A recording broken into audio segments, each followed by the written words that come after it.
क्या चिकित्सा के क्षेत्र को अपवाद मानकर जीव हत्या करना ठीक है? क्या मानव की जान किसी और जीव से ऊपर है? और अगर नहीं है तो क्या स्वयं को एलोपैथी के इलाज से दूर रखना स्वयं पर हिंसा नहीं? आचार्य श्री समझाने की कृपा करें।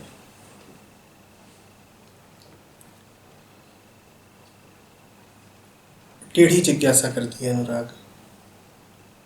कुछ ऐसी बातें हमें बोलनी पड़ेंगी जो ज़रा तर्क से आगे की हैं। श्रद्धालु होगे तो समझोगे, नहीं तो कोई बात नहीं। देखो, सर्वप्रथम तो तुम्हारी ये मान्यता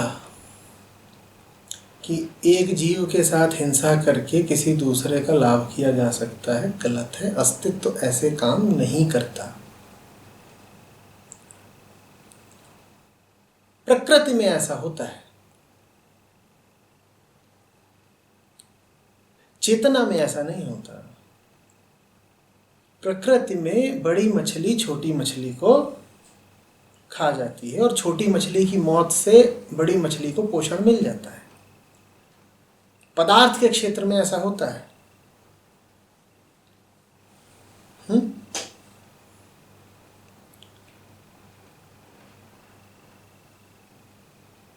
एक परमाणु हो, उसको एक इलेक्ट्रॉन की आवश्यकता हो,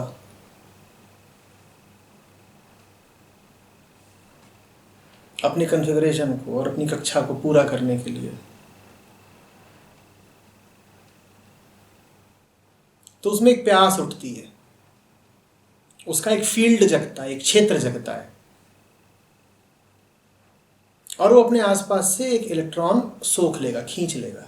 ये पदार्थगत घटना है। इलेक्ट्रॉन को सोख लेने को तुम उस परमाणु की भूख कह सकते हो। वो भूखा था, उसने इलेक्ट्रॉन को खींच लिया।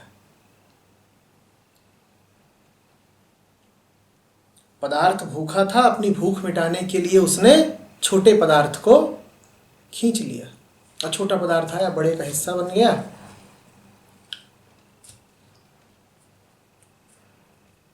बड़ी मछली जब छोटी मछली को खाती है तब भी ऐसी घटना घटती है।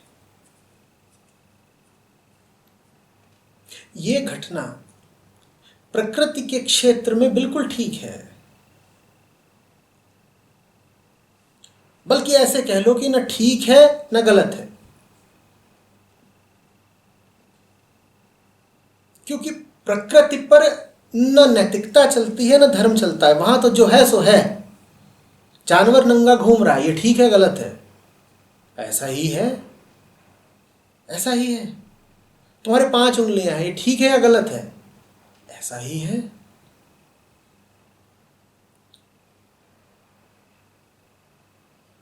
कई बार मादा बिच्छू नर बिच्छू को खा जाती है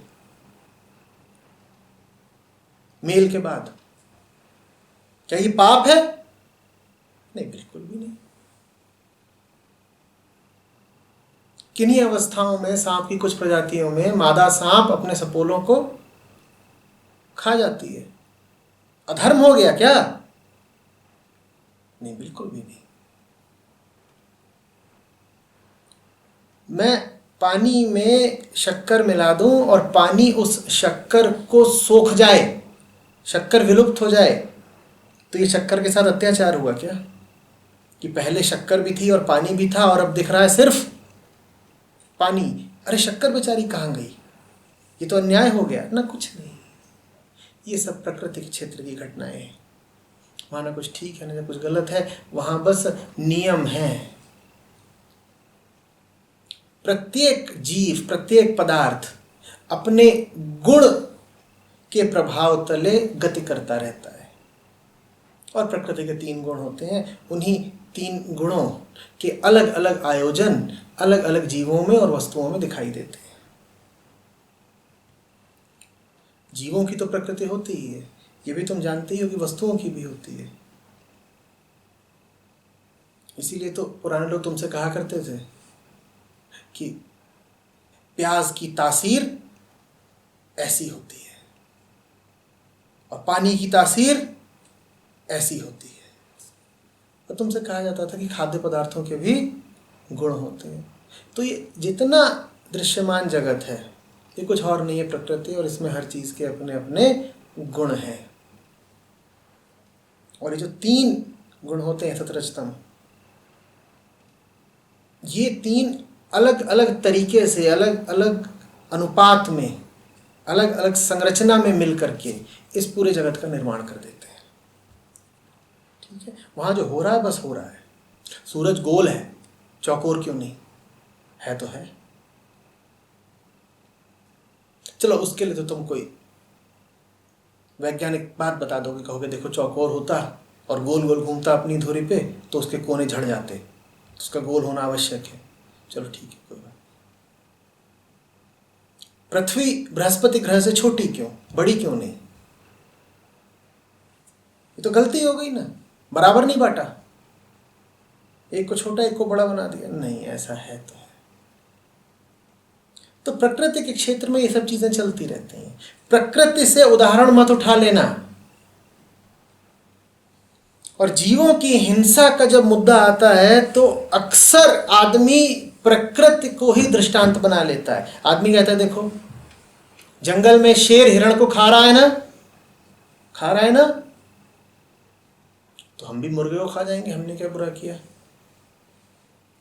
परमात्मा की ही दुनिया में जब शेर हिरण को खा सकता है तो हम मुर्गे को क्यों नहीं खा सकते? तुम्हें समझ में क्यों नहीं आ रहा है कि तुम शेर नहीं हो? तुम में और शेर में रूप, काया, आकार, इन्हीं का अंतर नहीं है। ये भी मत कह देना कि हम में और शेर में अंतर ये है कि हम में बुद्धि है। ना ना ना, बिल्कुल नहीं। तुम अगर ये कह रहे हो कि आदमी और जानवर में बुद्धि का अंतर होता है तो तुम बड़े निर्बुद्धि हो।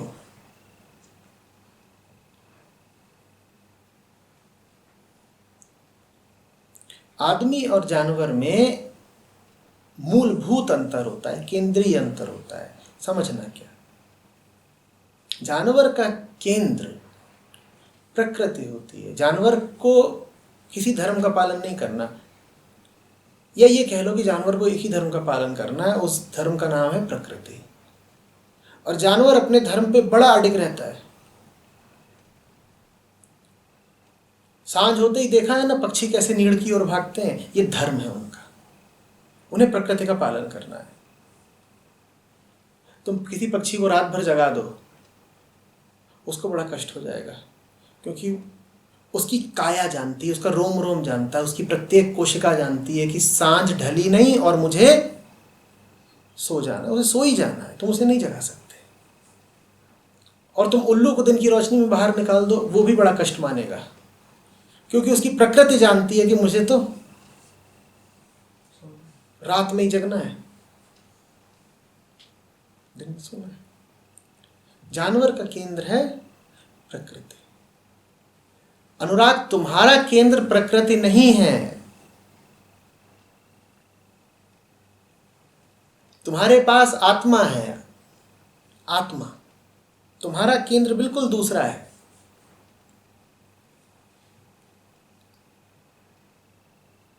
तुम्हें बिल्कुल एक अलग आयाम से जीवन को देखना पड़ेगा।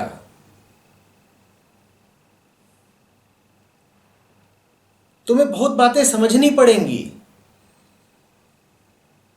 और सबसे महत्वपूर्ण बात, तुम में करुणा होनी चाहिए।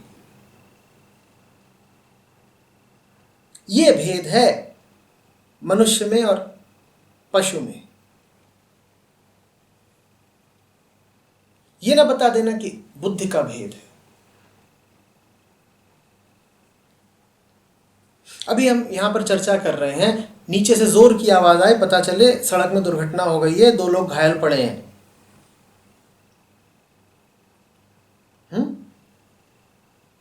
यहां पर कुछ मच्छर है, सड़क पर कुछ कुत्ते हैं,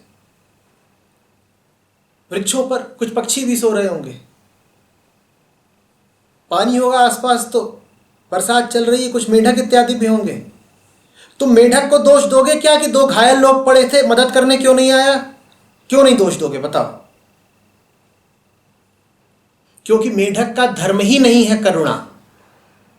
हाँ, तुम यहाँ बैठे हो और तुम्हारे सामने दो घायल लोग पड़े हो और आधी रात है और वो बेहोश सड़क पर पड़े हैं और तुम जाके उन्हें उठाओ नहीं, तो तुमने पाप कर दिया। न मच्छर को पाप लगेगा, न कुत्ते को लगेगा, न मेढक को लगेगा, हाँ तुमने पाप किया है। क्योंकि तुम्हारा और कुत्ते का केंद्र अलग है, काया ही अलग नहीं है, केंद्र अलग है। शेर और कुत्ते की सिर्फ काया अलग है, तुम्हारा और कुत्ते का केंद्र ही अलग है। तुम्हारे पास करुणा होनी चाहिए और तुम्हारे पास बोध होना चाहिए। कुत्ते से नहीं अपेक्षा करोगे बोध, हाँ नहीं है तो कोई बात नहीं। दो घायल लोग पड़े हो, उनके बगल में गाय घास चर रही हो, गाय को दोष दोगे? गाय का तो काम है प्रकृति का पालन करना, और प्रकृति उससे क्या कह रही है? तू घास चर, और गाय घास चर रही है और बगल में दो लोग पड़े, खून बह रहा है। तुम गाय को दोष नहीं दे सकते, हाँ मनुष्य को दोष दोगे। मनुष्य चीज दूसरी है। पर जब तक तुम शेष जगत से अपनी पृथकता को नहीं समझोगे तब तक तुम शंकित ही रहोगे। तब तक तुम्हें यही लगता रहेगा कि मैं भी तो पदार्थी हूं, मैं भी तो देह मात्र हूं। पशुओं का उदाहरण देते देते पशु जैसे ही जियोगे तुम।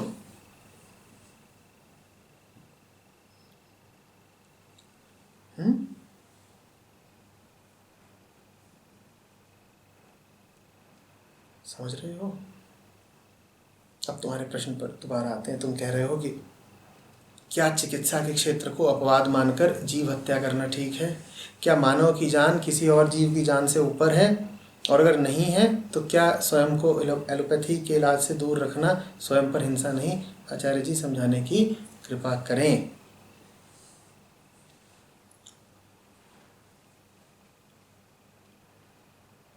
बोध तुम्हें बताएगा कि तुम्हारा और शेष जगत का हित अलग अलग नहीं हो सकता। पशु होते तुम तो प्रकृति तुम्हें सिर्फ ये सिखाती कि अपना व्यक्तिगत हित देख लो भाई।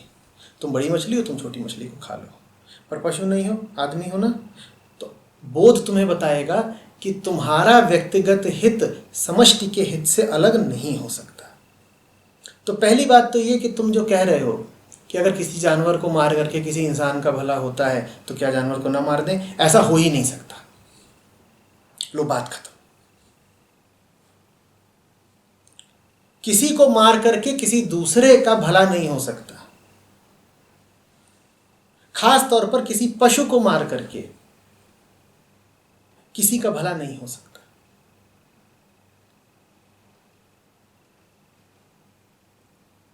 कोई आक्रांता हो उसको मारना अलग बात है,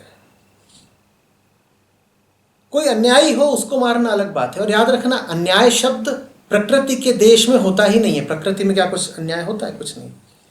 तुम समझ सको कि न्याय अन्याय क्या है, इसके लिए भी तुम्हें पहले इंसान होना पड़ेगा। हाँ, अन्याय हो रहा हो तो कृष्ण अर्जुन से कहेंगे तो दुर्योधन को मारते,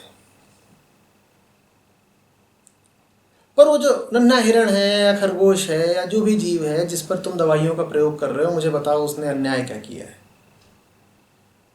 तुम कैसे उसको मार सकते हो? और तुम मारते ही नहीं हो, तुम उसको तड़पा तड़पा कर मारते हो। जो बीमारी इसे होती नहीं तुम उस पर वो बीमारी लगाते हो। जिस दवा का तुम्हें कुछ पता नहीं तुम उस दवा का उस पर परीक्षण करते हो। दिनों हफ्तों महीनों तक वो भयानक वेदना में जीता है। तुम्हें क्या लग रहा है कि तुम ये सब कुछ करके चैन पाओगे? अगर तुम शरीर मात्र होते, कोई जानवर इत्यादि होते तो कोई फर्क नहीं पड़ता, लेकिन तुम जानवर हो नहीं। तुम सर्वप्रथम एक व्याकुल चेतना हो, और ये व्याकुल चेतना और ज्यादा व्याकुल हो जाएगी जब इसकी परिधि में अन्याय चल रहा होगा, अत्याचार और हिंसा हो रहे होंगे। पशु का एक ही उद्देश्य होता है, सुरक्षित रहकर जीवन काट दो, खाओ पियो मौज करो, अपने पीछे कुछ संतानें छोड़ जाओ। पशु का यही उद्देश्य है। तुम पशु नहीं ना, तुम चेतना हो। तुम्हारा क्या उद्देश्य है? तुम्हारा उद्देश्य है मुक्ति, तुम्हारा उद्देश्य है शांति।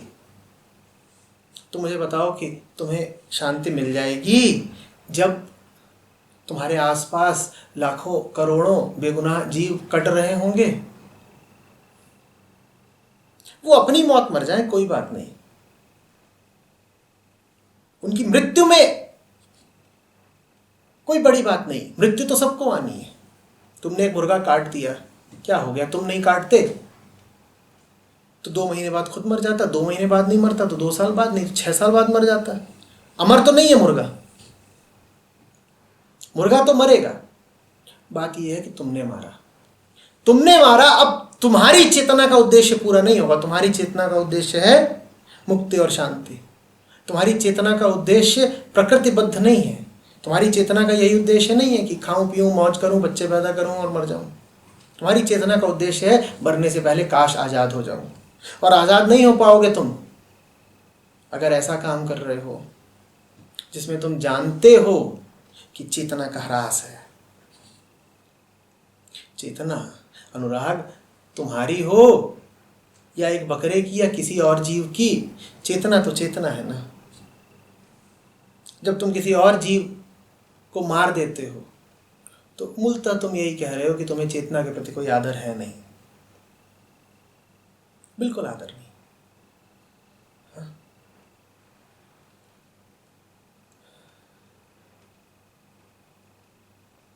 चिकित्सा का, औषधि के क्षेत्र का हमें एक ऐसा विज्ञान चाहिए जो बुनियादी तौर पर एक समग्र दृष्टि रखता हो विश्व के प्रति,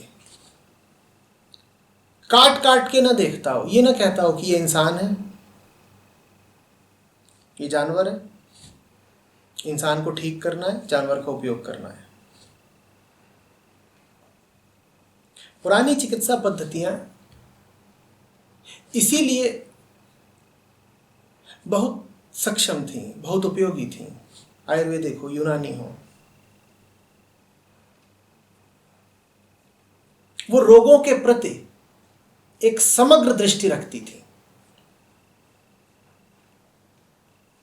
तुम वहां जाकर के बताओगे मेरे चेहरे पे मुहासा है, वो त्वचा का इलाज नहीं करेंगे, या हो सकता है त्वचा का इलाज करें भी तो साथ ही साथ वो तुम्हारे पूरे तंत्र का इलाज करेंगे, कहेंगे रक्त का शोधन करो। बस 2 बातों से पुराना चिकित्सा विज्ञान मार खा गया। पहली चीज थी सर्जरी, शल्य क्रिया, और दूसरी चीज थी एंटीबायोटिक्स। ये 2 चीजें आयुर्वेद के पास नहीं थी। नहीं थी तो लाई जा सकती थी, नहीं थी तो आयुर्वेद कोई ठहरा हुआ विज्ञान थोड़ी था। सब विज्ञान आगे बढ़ते हैं, आयुर्वेद को भी आगे बढ़ाना चाहिए था। पर हमने तो आयुर्वेद की करीब करीब बलि ही चढ़ा दी। हमने कहा चलो एलोपैथी के क्षेत्र में चलते हैं। और 2 ही विशेषताएं हैं एलोपैथी के पास मूलतः, सर्जरी, एंटीबायोटिक्स। जहां तक रोग के निदान की बात है, डायग्नोसिस की बात है, उसका तो एलोपैथी से कोई संबंध ही नहीं। तुम्हारा हाथ टूटा है और तुम एक्सरे द्वारा पता लगवाते हो कि कितनी जगह टूटा है, तो ये कोई एलोपैथिक बात थोड़ी है, ये तो वैज्ञानिक बात है। और आयुर्वेद भी वैज्ञानिक है। तुम आयुर्वेदिक चिकित्सकों के पास जाओ, वो भी अब कह देते हैं कि जाओ और अपना थायराइड चेक करा के आ जाओ, थायराइड चेक करा करके आ जाओ, फिर हम तुम्हें आयुर्वेदिक औषधि देंगे। तो डायग्नोसिस तो वैज्ञानिक होता है, वो ना आयुर्वेदिक होता है, ना एलोपैथिक होता है, ना होम्योपैथिक, कोई कुछ भी नहीं होता। चिकित्सा की दृष्टि आयुर्वेदिक और एलोपैथिक होती है। जब तुम समग्रता से देखते हो जीव को और पूरे ब्रह्मांड को, तो तुम्हारी दृष्टि आयुर्वेदिक है। और जब तुम्हें बताया जाए कि मेरे मुंह पे मुहासा है और सिर्फ तुम्हारी खाल का इलाज कर दिया जाए, तो तुम्हारी दृष्टि एलोपैथिक है। या जब तुम्हें बताया जाए या जब तुम देखो कि तुम्हारी त्वचा में समस्या है और इलाज तुमको ऐसा दे दिया जाए तो त्वचा को तो ठीक कर देगा, लेकिन तुम्हारे जिगर को खराब कर देगा, तो ये दृष्टि एलोपैथिक है। आयुर्वेद कभी नहीं करने वाला। आयुर्वेद के पास तुम जाओगे तो जिस रोग का इलाज कराने गए उसके साथ साथ 5 अन्य छुपे रोग भी ठीक हो जाएंगे। लेकिन साथ ही साथ मैं ये भी जानता हूं कि एलोपैथी, अंग्रेजी दवा इतनी प्रचलित क्यों है? क्योंकि बहुत शोध हुआ है वहां, बहुत मेहनत की है वैज्ञानिकों की, पीढ़ियां दर पीढ़ियां कतारबद्ध होकर के कई शताब्दियों तक कई देशों के शोधकर्ताओं ने इस पूरे विज्ञान को एक उन्नति दी है। तो आज ये वहां खड़ा हुआ है कि इसके पास कई ऐसी विधियां हैं, इसके पास कई ऐसे नुस्खे हैं जिनका तोड़ किसी और चिकित्सा पद्धति में नहीं है। मैंने स्वयं एलोपैथिक दवाइयां काफी ली हैं और आयुर्वेदिक भी खूब ली है मैं दोनों के प्रभाव को जानता हूं। और आयुर्वेद कहां पर मात खाता है मैं ये भी जानता हूं।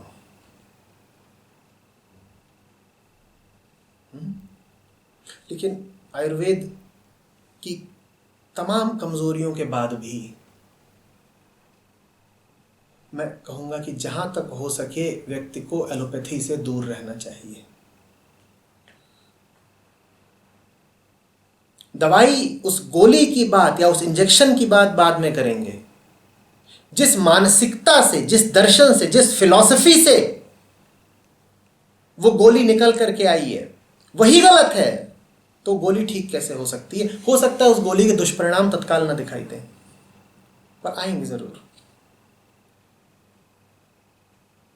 एलोपैथी चिकित्सा की एक विधि या शास्त्र भर नहीं है। एलोपैथी एक फिलॉसफी है, एक जीवन दृष्टि है। इसी तरह से आयुर्वेद भी सर्वप्रथम एक फिलॉसफी है। और आपको देखना होगा कि इन दोनों में से कौन सा दर्शन सत्य के ज्यादा निकट है।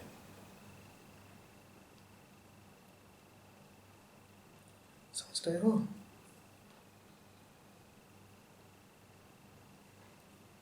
अब मैं तुम्हें सबूत देकर नहीं समझा पाऊंगा कि अगर एक आदमी को ठीक करने के लिए 10 पशुओं की बलि दे दी गई तो इसमें गलत क्या हुआ। इसीलिए मैंने शुरुआत में ही कहा था कि इस उत्तर को सुनने के लिए तुम्हें बहुत श्रद्धा चाहिए। तुम शायद नाप नहीं पाओगे गलत क्या हुआ, पर गलत तो हुआ है, बहुत गलत हुआ है। पूरे संसार को उसकी सजा मिलेगी।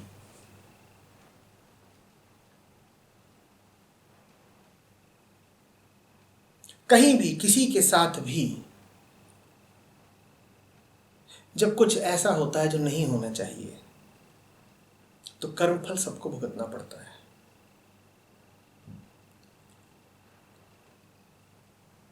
चलो थोड़ा सा समझा ही देता हूं।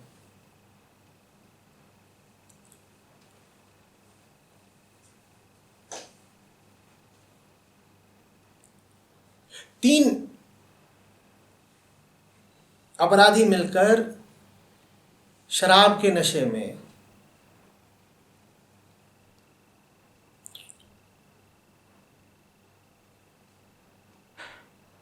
एक लड़की का बलात्कार कर देते हैं बड़ी निर्ममता से। उसको प्राणघातक चोट भी पहुंचा देते हैं।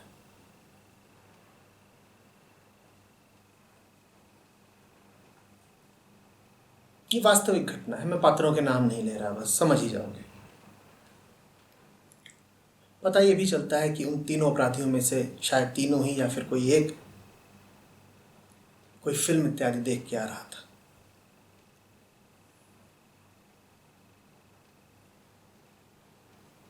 वो जो तीनों पुरुष थे उन्होंने उस लड़की के साथ जो किया वो कैसे किया? वो तीनों पुरुष कहां से आए? वो अचानक किसी नाले में से बुलबुले की तरह उठे थे?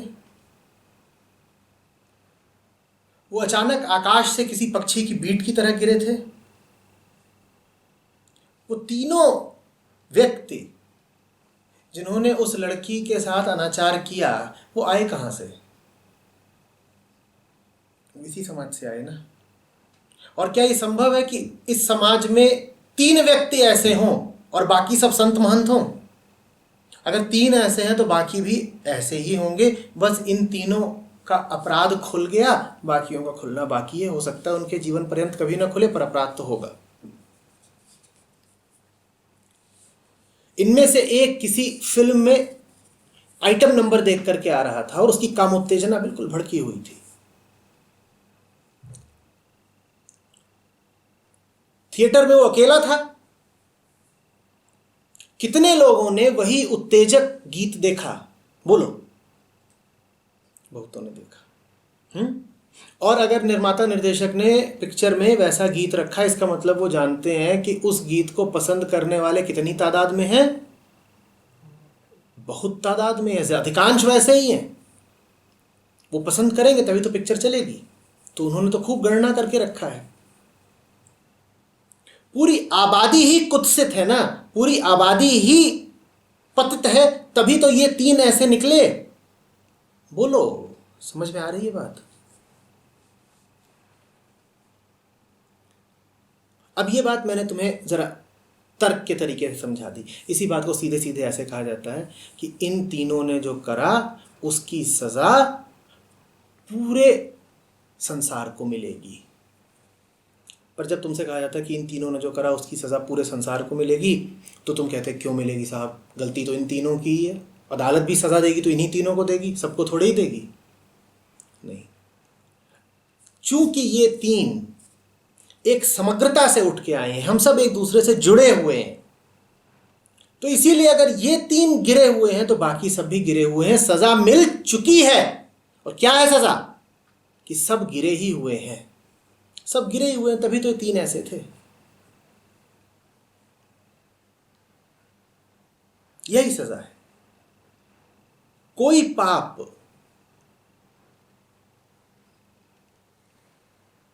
बिना सजा पाए नहीं जाता, सजा तो मिलेगी, भले दिखाई न दे। हम सब एक दूसरे से जुड़े हुए हैं। एक व्यक्ति, इसी तरह से कह रहा हूं, अपनी प्रयोगशाला में जानवरों पर गुनाह पे गुनाह कर रहा है और बड़े आयोजित तरीके से।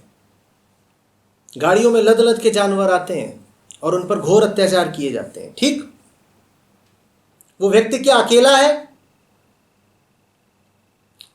उस व्यक्ति के समर्थन में कितने व्यक्ति हैं? बहुत सारे। उस प्रयोगशाला को फंडिंग कहां से मिलती है? हो सकता है देश की सरकार से मिलती हो, वो सरकार जो देश के सभी लोगों द्वारा चुनी गई है। यानी कि ये एक व्यक्ति जो अत्याचार कर रहा है किसी खरगोश पर, इस व्यक्ति के साथ कौन कौन खड़ा हुआ है? पूरा देश खड़ा हुआ है। बात समझ रहे हो? अब अगर ये व्यक्ति पतित है और नारकीय है और हिंसक है, तो इसका मतलब कौन कौन हिंसक है? पूरा देश ही हिंसक है ना। और अगर पूरा देश हिंसक है तो सजा मिल गई ना। मिल गई कि नहीं मिल गई? हिंसा अपने आप में सजा है या नहीं है? अगर देश पूरा सुधर जाए तो क्या ऐसा हो पाएगा कि सिर्फ ऐसी एक प्रयोगशाला बची रह जाए? न प्रयोगशाला बचेगी, और प्रयोगशाला तुम चलाना भी चाहो तो उसमें काम करने के लिए कौन राजी होगा?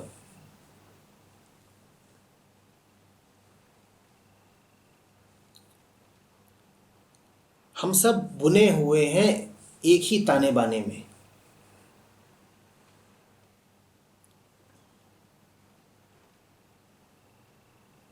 ऐसा नहीं हो सकता कि कपड़े पर एक तरफ से खिंचाव आए और कुछ धागों को उसका पता ही ना चले। ऐसा नहीं होने वाला।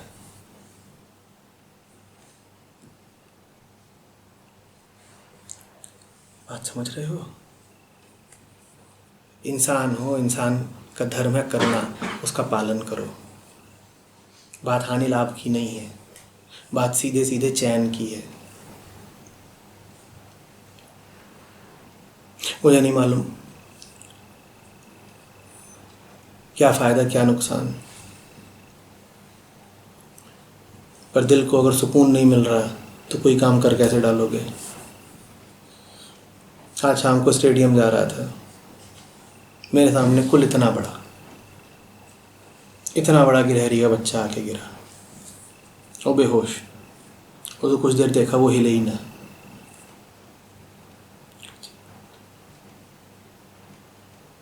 फिर वो हिलने डुलने लग गया थोड़ा, उसको पकड़ने की कोशिश की तो भागे इधर उधर।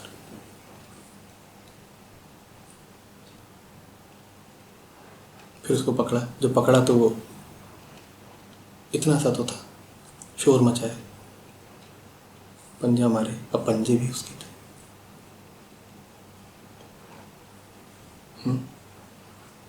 फिर उसको ले आकर के कमरे में रखा, दाना पानी वगैरह थे।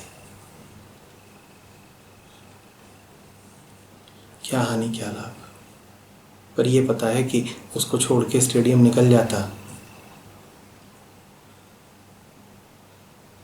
तो मन बहुत खराब रहता।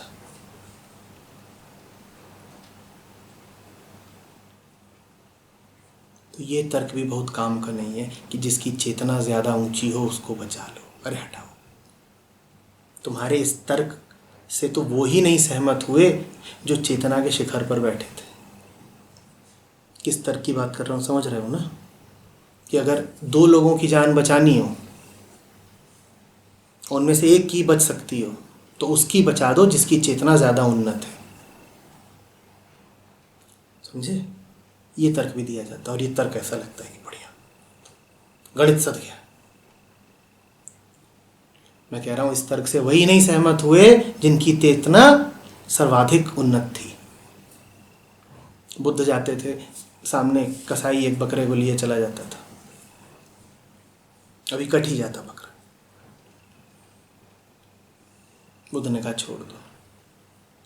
कसाई ने कहा ना, मांस बेचूंगा, पैसा है।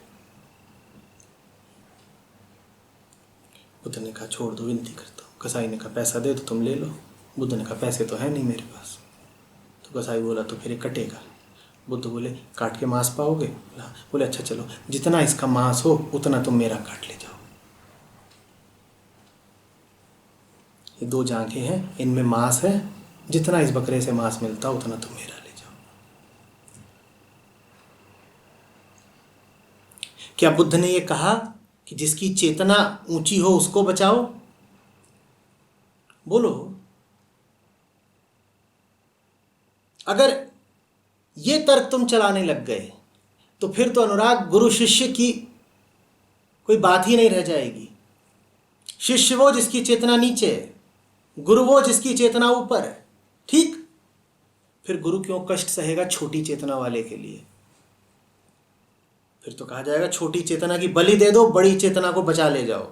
पर होता तो उल्टा है, जिसकी चेतना जितनी ऊंची होती है वो अपनी बलि देने को उतना तैयार रहता है, और जिसकी चेतना जितनी नीची होती है वो अपनी बलि देने से उतना डरता है। ऊंची चेतना वालों का तो रिवाज ही यही रहा है कि हंसते हंसते उन्होंने सर कटाया अपना, और ओछे लोगों की परंपरा ही यही रही है कि मौत से घबराते भागे हैं। तो बात चेतना की भी नहीं, बात तुम्हारे केंद्र की, बात तुम्हारे केंद्रीय धर्म की है। स्वभाव है तुम्हारा करुणा, स्वभाव विमुख होकर के चैन नहीं पाओगे। कुछ ऐसा मत करो जो करुणा के विपरीत जाता हो, और कोई हिसाब लगाना मत। ये कहना ही मत कि छोटा पशु मरा बड़ा पशु बचा तो ठीक हुआ ना। हमने शुरू में ही कहा था कि ये हिसाब पशुओं के लिए है, ये हिसाब प्रकृति के लिए है, मनुष्य के लिए नहीं है। मनुष्य का एक हिसाब है करुणा, क्योंकि मनुष्य का केंद्र है आत्मा। ठीक।